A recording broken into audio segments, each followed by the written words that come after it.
Salut à tous. Aujourd'hui, on va parler du module Application Control de Sophos et comment est-ce que cela peut aider à protéger votre NAS Synology.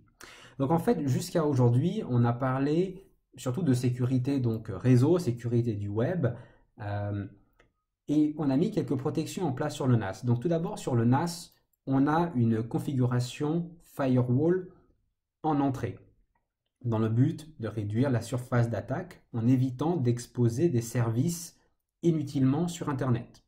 Sur Sophos, on a également ce firewall entrant que l'on a configuré, toujours dans le même but, en mettant des fonctionnalités supplémentaires telles que de l'anti-DDoS, de l'anti-port scan, des restrictions sur les pays.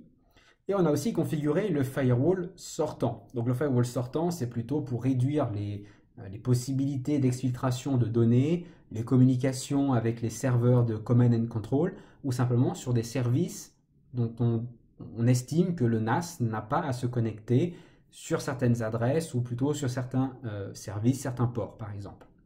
On a également mis en place le proxy web. Et là, on va déjà une étape un peu plus loin, mais qui ne concerne que le trafic HTTP et HTTPS, encore une fois pour réduire ces possibilités d'exfiltration, etc. Et la protection ici, elle est dynamique, c'est-à-dire que si on interdit le NAS de se connecter à des sites catégorisés comme malware, une fois que Sophos va considérer un nouveau site comme malware, ben, vu que vous bloquez la catégorie, ce site sera bloqué. Donc c'est ça cet aspect un peu dynamique, quelque chose que l'on n'a pas avec un firewall.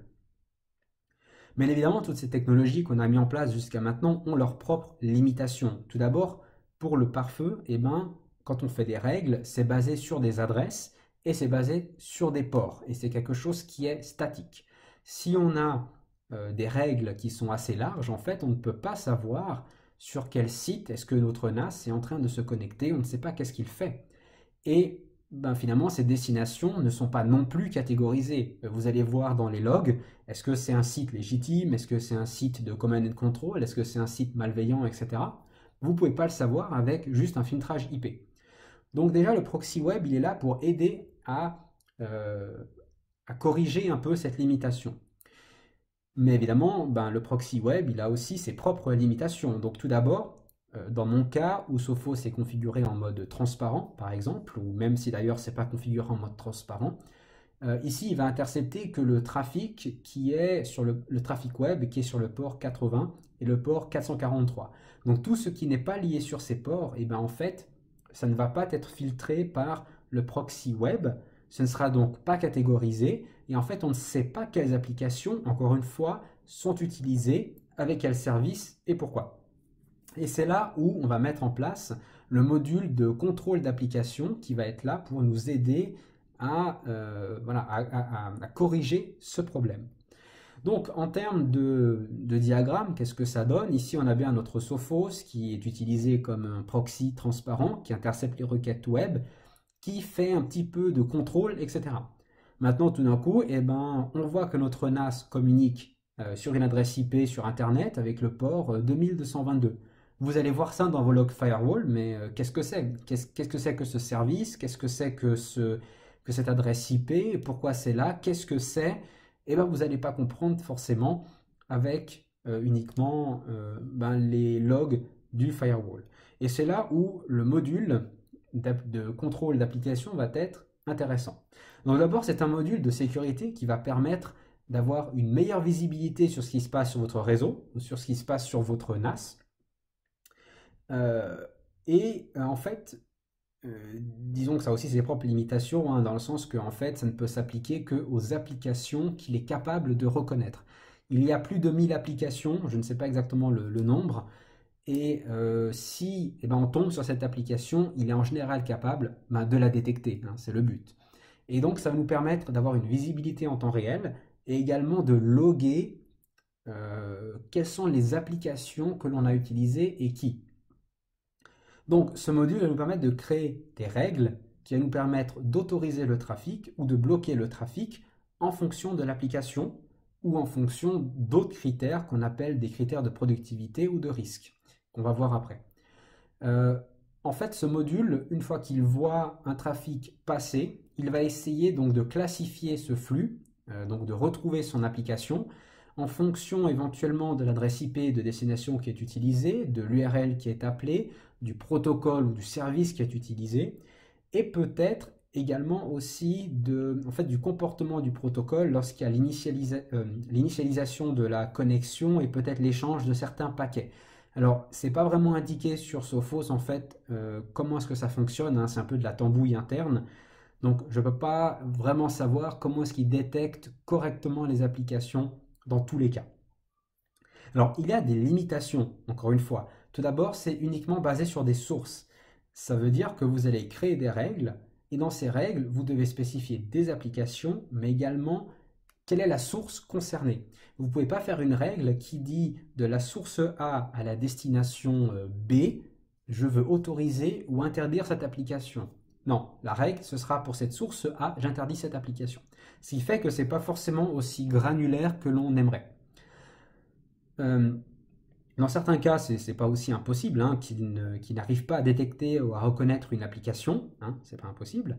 Et lorsque du trafic web passe par le proxy, j'ai remarqué qu'il n'est pas forcément capable de reconnaître l'application qui est appelée. Il me semblait qu'il y a quelques années, j'avais l'impression que c'était le cas, peut-être que je me suis trompé. Maintenant, je vois bien que tout ce qui passe en tout cas par le proxy, l'application ne sera pas détectée. Donc ce sera uniquement pour le trafic qui ne passe pas par le proxy. Au final, c'est pas forcément très très grave. Donc, comment est-ce que en fait cette techno peut m'aider à protéger mon NAS? Alors tout d'abord, on a deux méthodes. C'est on peut spécifier par exemple quelle application est-ce que le NAS est autorisé à accéder. Donc là, on va faire du whitelisting. On va dire j'autorise ça et j'interdis tout le reste. Ou dans le sens contraire, on va spécifier quelles sont les applications que le NAS n'a absolument pas le droit d'accéder. Donc ça veut dire qu'on va autoriser le tout, mais bloquer certaines applications.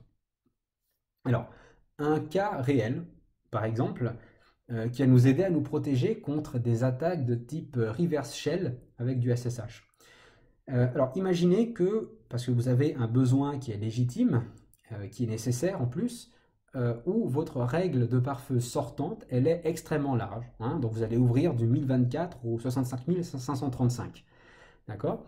Et vous allez spécifiquement bloquer dans vos règles de firewall le fait que le NAS fasse une connexion sur le port SSH à l'extérieur.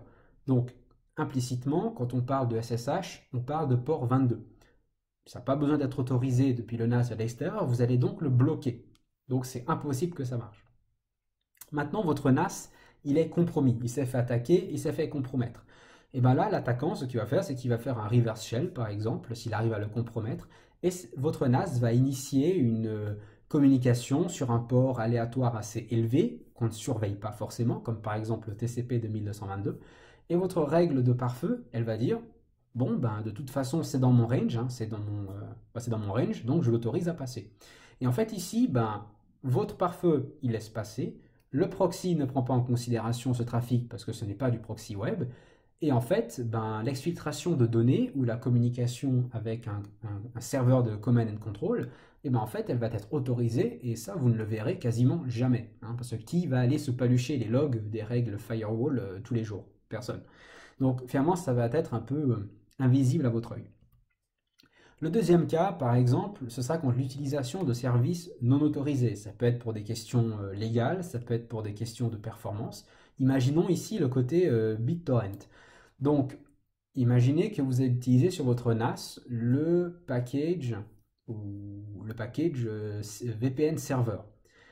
Et vous ne voulez pas que les gens, finalement, avec ce serveur VPN en full tunneling, par exemple, donc ils vont passer par votre NAS, que tout d'un coup, on consomme beaucoup de bandes passantes, euh, et beaucoup de performances du NAS pour des services qui sont très consommateurs et peut-être que vous ne voulez pas avoir sur votre réseau.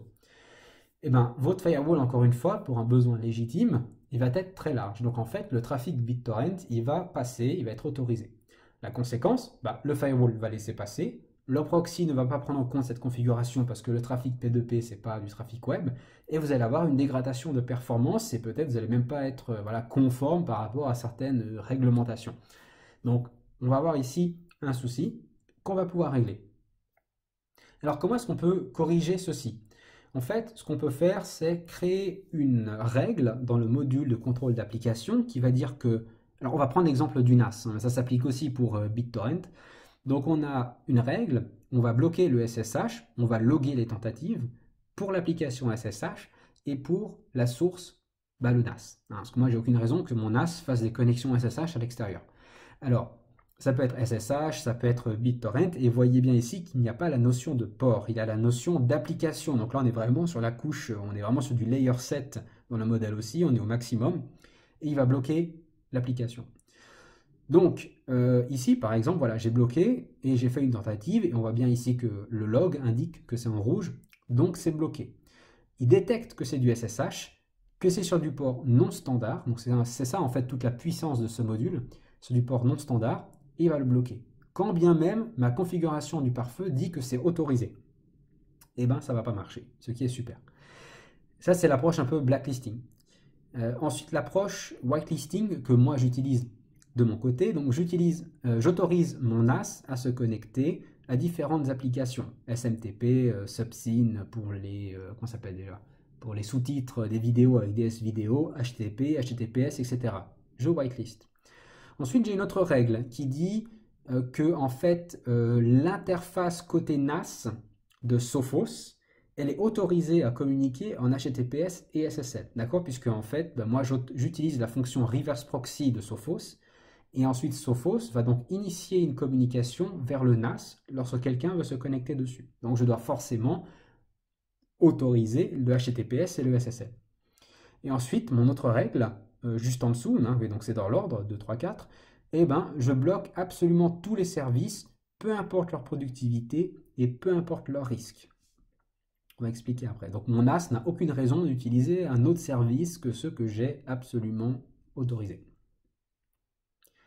Alors, comment configurer? En fait, c'est assez simple. On va dans Sophos, on va dans le module protection web, contrôle d'application, et on active le module. Ensuite, on a ici un petit bouton Flow Monitor qui va nous permettre de voir en temps réel qu'est-ce qui se passe sur le réseau, que je vais vous montrer après. Et ensuite, on va pouvoir configurer notre règle, donc en allant dans cette table-là, Application Control, Rules, je suppose. Alors, donc on va dans cette table-là et on crée une nouvelle règle. Quand on crée une nouvelle règle, eh ben, on met le nom, on met la position, hein, parce que c'est traité dans l'ordre, et l'action. Est-ce qu'on veut bloquer ou est-ce qu'on veut autoriser? Ensuite, on a différents types de méthodes de contrôle. On a du contrôle par application. Donc l'application, c'est très simple, je ne vais pas vraiment en parler. C'est qu'on va spécifier l'application qu'on veut bloquer. SSH, SMTP, HTTP, POP3, enfin ce genre de choses. On va les mettre nominativement à l'intérieur. Et ici, on va spécifier pour quelle source est-ce que ceci est censé s'appliquer. Ensuite, le deuxième type de contrôle, c'est par filtre dynamique. Ici, il y a la notion, comme vous voyez, qui est apparue tout d'un coup de productivité et de risque. Et il y a la notion de catégorie. Donc en fait, lorsque vous allez cliquer sur votre petit folder ici, sur le petit dossier, finalement, ça va ouvrir, on va voir juste sur la slide d'après. Voilà, on va voir ici, en fait, toutes les différentes catégories qu'on a vues dans la slide précédente. Et dans chacune de ces catégories, il y a les applications associées. Donc dans le cadre du Remote Access, il y a par exemple RDP, qui a un niveau de risque élevé et une productivité assez élevée. Donc 4 sur 5, donc ça reste assez élevé. Donc dans ma configuration actuelle, si je sélectionne Remote Access, avec ce type de productivité et ce type de risque, et bien en fait ça va prendre absolument toutes les applications qui sont dans cette échelle. D'accord? Donc ça peut faire beaucoup d'applications en fonction de ce qu'on va sélectionner comme échelle dans la productivité et de risque. Donc en fait, on peut très bien dire qu'on veut bloquer par exemple tout ce qui est de productivité très très basse et tout ce qui est de risque très très élevé. Donc ça ne va pas faire beaucoup d'applications parce que finalement c'est un cercle assez restreint d'applications, peut-être dangereuses, et ça va être dynamique. Donc ça veut dire que dès que Sophos va rajouter une application qui doit rentrer dans ces critères, automatiquement ça va être mis à jour, ce que je trouve est vraiment super. Voilà, donc c'est comme ça que ça fonctionne. On peut sélectionner une catégorie ou plusieurs catégories. Plus vous sélectionnez de catégories, et bien forcément plus d'applications vous verrez. Donc là, encore une fois, je répète, dans le dynamique, on ne sélectionne pas des applications de manière individuelle, on sélectionne un ensemble d'applications qui correspond aux critères de risque et de productivité. Maintenant, concernant la visibilité, avec le Flow Monitor, ça nous permet de, si on clique dessus, de voir en real time tout ce qui se passe sur notre réseau en termes d'applications, quels sont le nombre de clients qui s'y connectent, l'utilisation de la bande passante, la quantité de trafic, et on peut même carrément, en cas de problème, bloquer, faire du shape ou du throttle. Donc, finalement, mettre des limitations côté réseau. Si je clique sur l'application YouTube, je vais voir toutes les destinations et tous les ports qui sont utilisés avec la quantité de trafic et la bande passante. Ensuite, si je ferme ça et que je clique dans l'aspect client, je vais voir qui s'est connecté avec cette application YouTube. Et bien là, c'était moi. Donc là, on a vraiment un aspect temps réel. Ensuite, on a les logs en temps réel. Donc avec les logs du contrôle de l'application, on peut voir ici, en temps réel, quelle est la source, quelle est la destination, quels sont les services et quelle est l'application détectée. D'accord? Donc là, ici, on a par exemple du 993 qui a été autorisé, c'est du SSL. Alors là, par exemple, on a une des limitations. Il n'arrive pas à reconnaître le fait que ce soit du IMAP-S. J'avais un doute avec POP3S. Non, c'est de l'IMAP-S. Il n'a pas reconnu. Il n'a pas reconnu soit parce qu'il n'a pas reconnu, soit parce qu'il ne connaît pas l'application. Je crois qu'il ne connaît pas l'application. Et il peut y avoir des limitations qui ont fait qu'ils n'ont pas pu mettre cette application.